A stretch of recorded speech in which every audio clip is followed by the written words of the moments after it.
Алакөл қорығына ЮНЕСКО-ның биосфералық резерваты дәрежесі берілді. Бұл экожүйесі табиғи қалыпта сақталған бүкіл әлемдік жүйеге енген Қазақстандағы екінші қорық.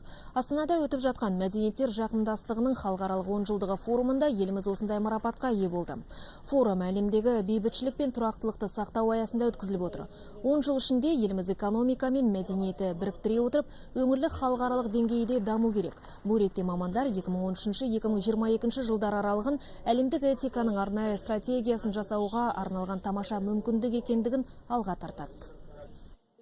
Нам есть чем гордиться и предложить миру. Біздің әлемдік қауымдастық алдында сеніммен айтатын жобаларымыз бар. Мемлекет басшысы Нұрсұлтан Назарбаевтың бастамасымен елімізде 10 жыл қатарынан мәдени мұра бағдарламасы жүзеге асуда.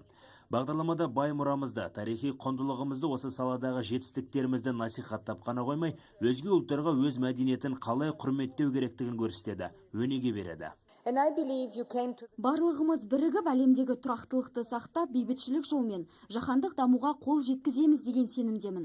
Халықаралық ынтымақтастықты дамытып, елдер арасындағы мәдениетті жақындастыруда Қазақстанның мүмкіндігі зор.